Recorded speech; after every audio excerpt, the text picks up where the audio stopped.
getting geared up to go out on our long weekend long line. It's not a traditional long line. You know, we're going to be trapping 5 to 6 huts via snowmobile here, but we're pretty excited for it.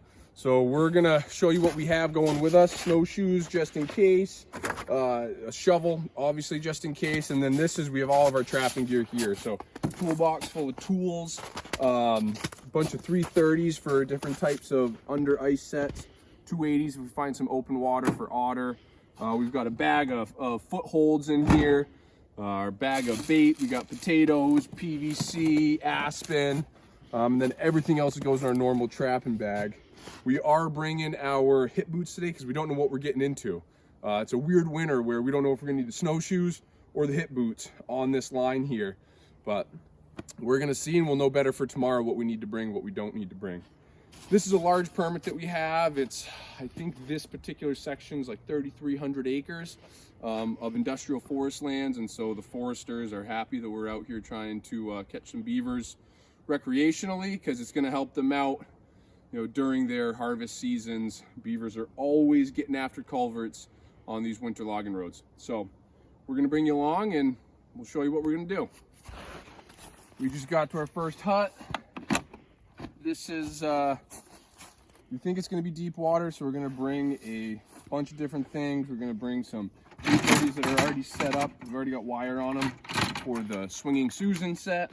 We're going to bring a couple of 330s that have nothing on them just in case, and we're going to bring our footholds and see what we get into.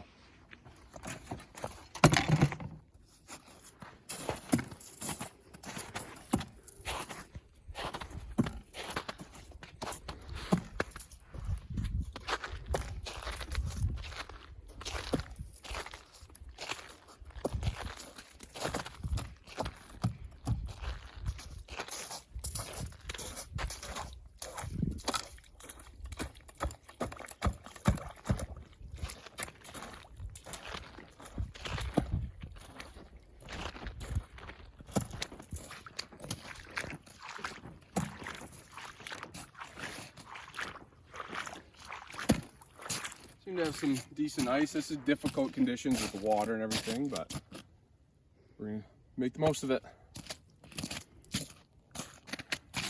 So just a little bit about our thought process on this hut, how we're gonna approach setting it. This is what I would consider a pond hut, which means it's not up against the bank, it's not up against the dam, it's just out in the middle. So there's water all around it. And these can be a little tricky through the ice, just finding runs, finding exactly where those beavers are going. So we're going to want to locate the food bed, kind of gauge the hut on how it's constructed, where the entrance and exits may be, and then try and place our traps in between essentially the food bed and where those beavers are accessing their lodge. So this hut seems to have a food bed that kind of, you know, we see something over here that looks a little food beddy, but I'm seeing over here as kind of the majority. And just to explain that, a food bed is a cache of food that beavers use throughout the winter to feed on. So, you know, they're under ice, they need food, they cache a bunch of sticks in the mud, and then all winter they come out and feed on it. So we know their activity is going to be going from the hut to the food bed back and forth. So we're looking for sticks sticking out of the ice. Exactly.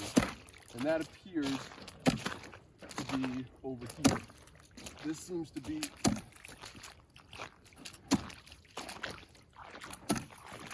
these alders right here that are sticking out seem to be the, you know, what was stored. You can see that they've cut this off and they've just made a bed of it. So based on the hut, I'm guessing that they have an entrance on the backside, an entrance somewhere over here, and they're probably spending a lot of time out in this area around the edge of that food bed. So we're gonna make some sets out here, but we'll also put one or two kind of in, I don't want to call them random places, but further away from the hut to catch any beavers that may be cruising. First things first is going to be trying to locate exactly where you want your hole. Again, these can be difficult because like this right here is a shrub, so that's attached to something on the bottom. It means it's shallow right there, so we don't want to poke our hole here. I'm struggling with this right here. We don't want to make a hole under standing water because that water is going to go through your hole and expand it. Next thing you know, your trap is on the bottom of the pond. So we're going to want to be looking for high ground. I'd say high ground, stuff that's not covered in water. I think we're gonna start right here, seeing that that's the food bed. I'm kind of imagining the beaver coming out and going around that food bed as it travels around the pond. So this is gonna be the first hole that we make.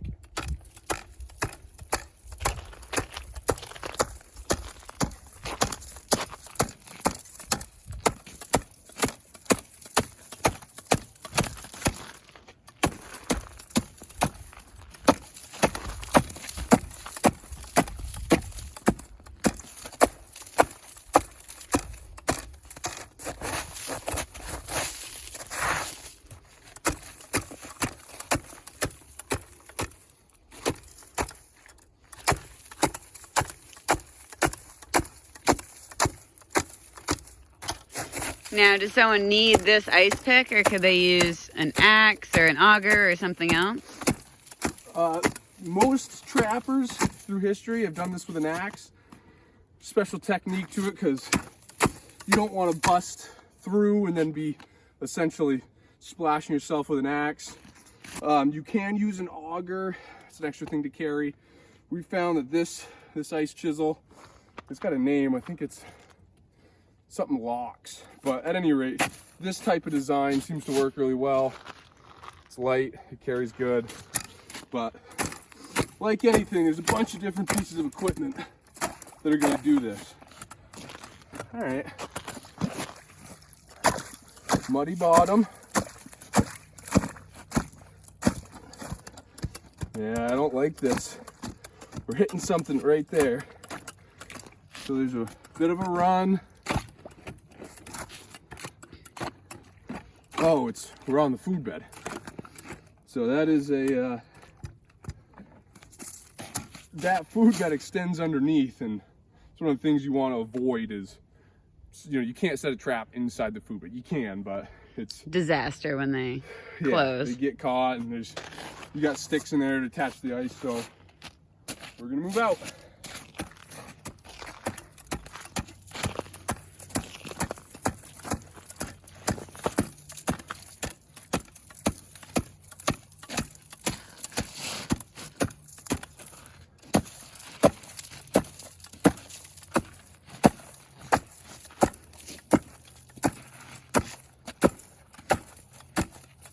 We've been fortunate this winter with, well, I don't want to call it fortunate. One of the benefits of having essentially no winter is that for the first time ever, we haven't been cutting through 16, 18 inches of ice all winter. That can get tiring on the shoulders when you're cutting, and then you bust through and you're on the food bed, or you hit sand, or, it's not an exact science where to punch these holes. This is where fall scouting can save you a ton of effort, because you can come out here on a canoe or even with a pair of binoculars and say, okay, there's a run over there, there's the food bed. We don't do a lot of fall scouting. We're deer hunting in the fall, and so this is where we end up. We end up punching holes over and over and over again, and that's all right.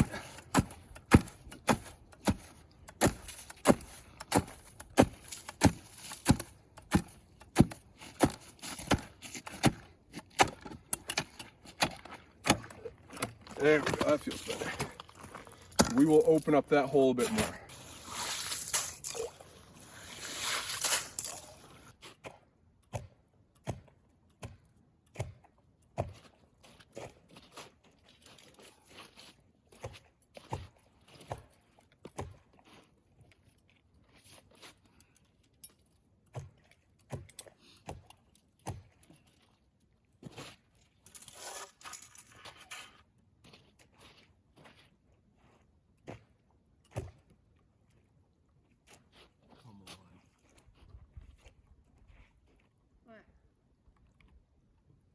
There's a giant rock in front of it.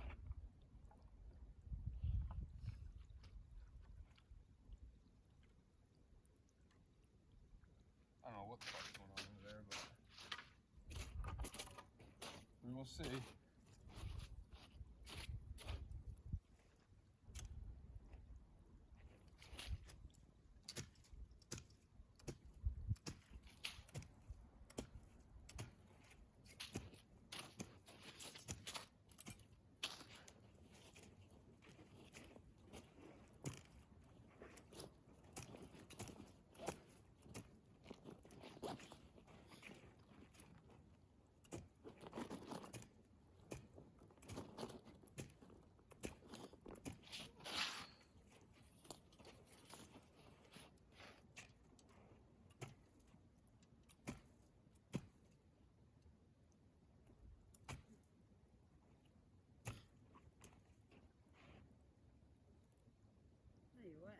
take off my shirt. I know, right?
I'll be amazed if I catch you can do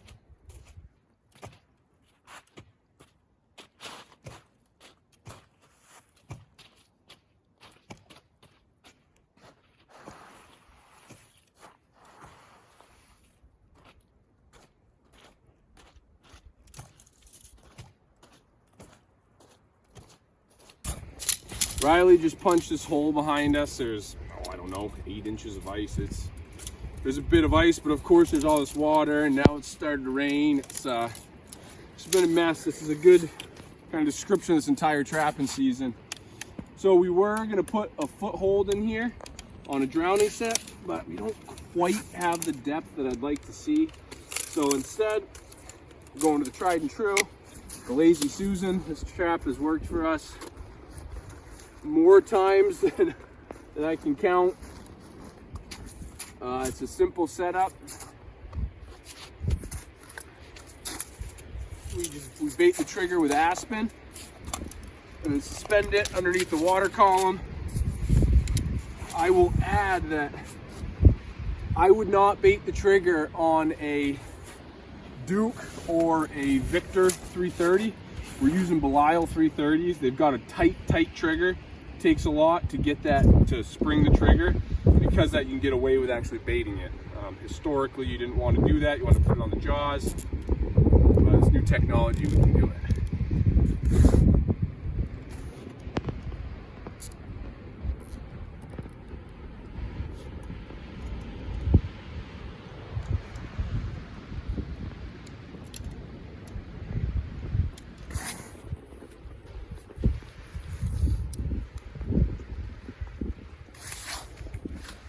Try to keep something dry. Let's see what we have for depth here.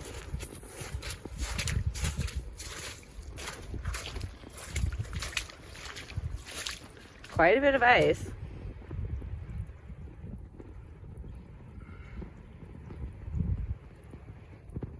This is a really spongy bottom. So this is kind of the risk you run in these peat boggy areas. And we want it to be right here. The risk being that, you know, it feels like you have a bottom, but there's not. And so as far as, you know, where those beavers at, where they in the water column,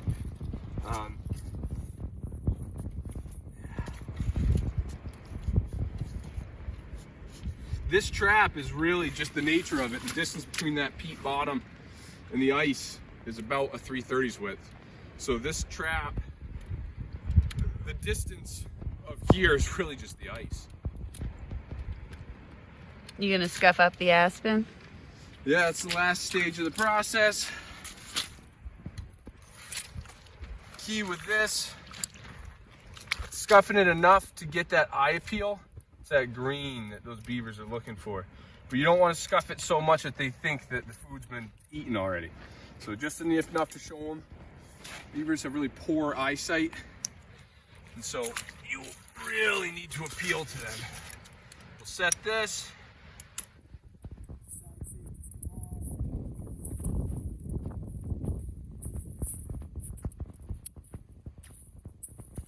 That's gonna go down in the hole, and then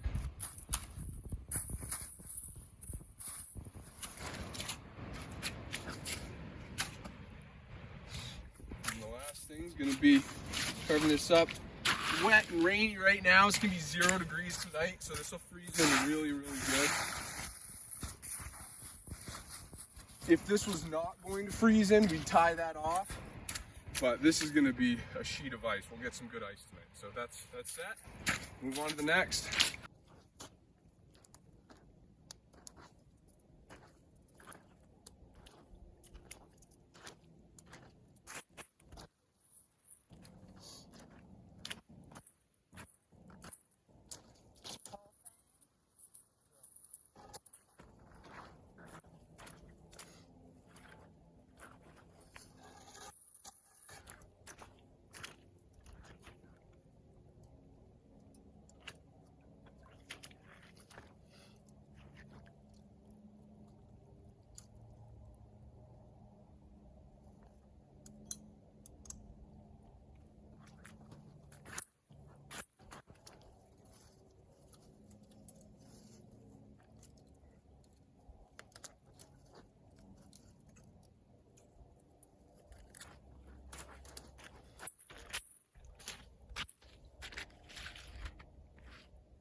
Well, it could be either side.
snowmobile just drive. Yeah, you know, it's pretty wet. But we knew we were going to get wet. We knew we were going to get wet. Yeah.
trap was? Yeah.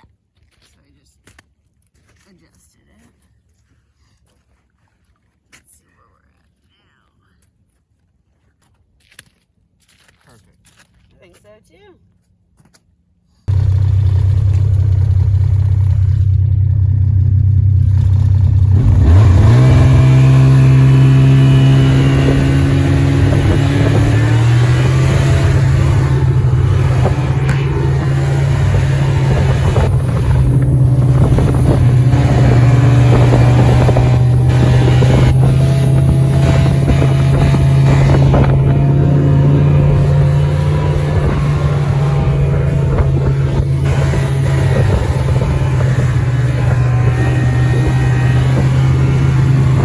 Show off your otter gloves, Riley.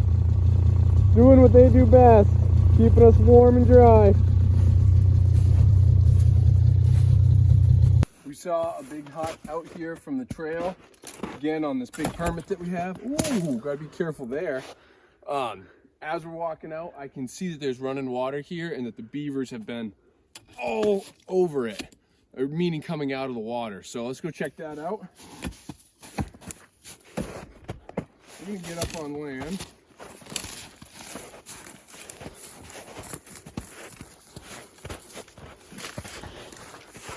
Yeah, this is pretty exciting as a winter beaver trapper.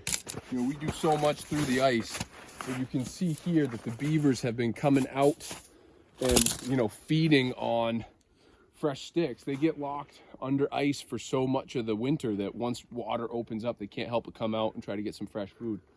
So this just helps to channel them. It helps to put them in a place that is predictable for us. So we're going to make some sets, you know, over in the pond by that hut. We're also going to come back out here and make some blind sets in these channels.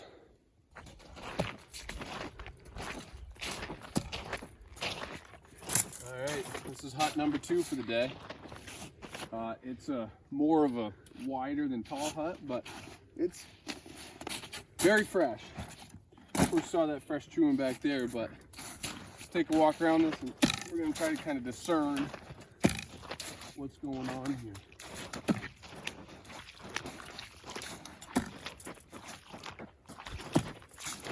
So on that last hut, it was kind of all open around it.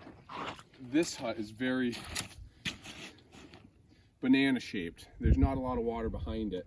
So we know that a lot of that beaver activity is going to be out here. Looks like some of their food bed may be coming off that. So here we're going to be looking for places like that pinch point over there between the dam and the reeds, or, you know, over here, if they were to come out and be moving around. Somewhere like this, you know, kind of makes sense they'd be traveling in, so we're going to start putting some sets in. We've got some open water over here too that we're probably going to put an otter set in, just in case rain shows up over the next couple days.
Man, it's raining.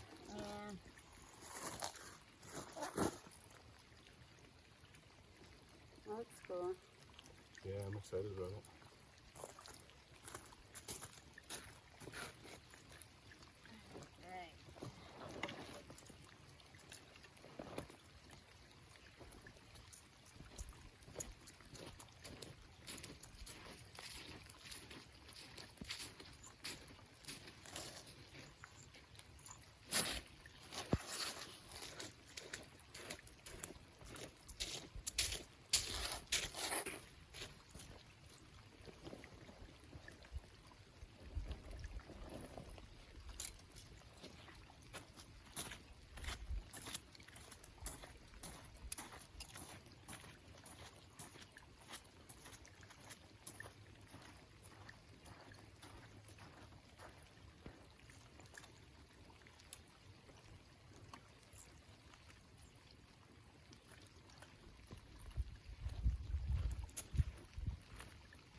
That is going to be a sweet set.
one of these damn sticks.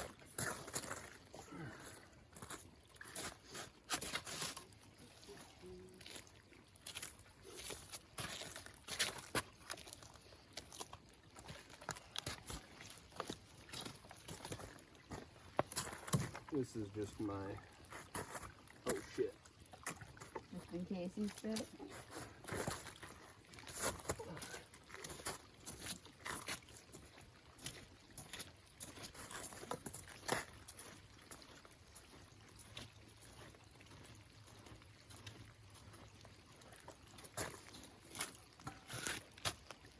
All right, that one's set. I'll just help me with this, it'll be easier.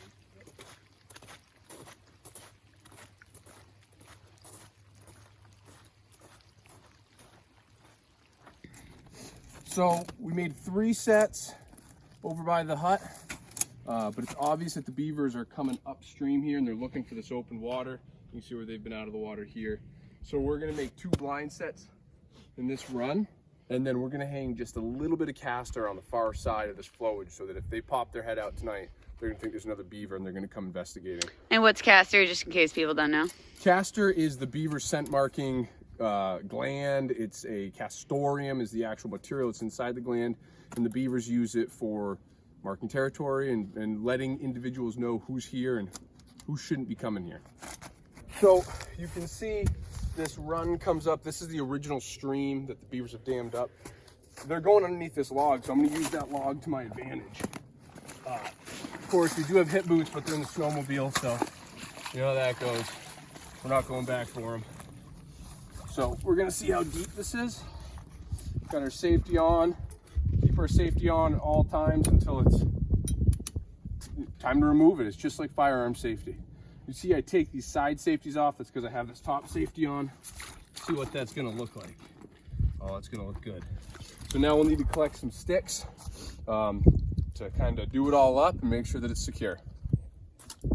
So we had to stop at home between flowages to change because we were absolutely drenched from the rain, but the weather has stopped, so we're at our last hut of the day. It's getting dark, got like 40 minutes left to set traps, but we just found these beaver tracks coming up from the water. I mean, we're still 100 yards away from where running water is, so that either means these beavers are in trouble and they need good food, or they just have access. So this is pretty cool. You don't see this every day.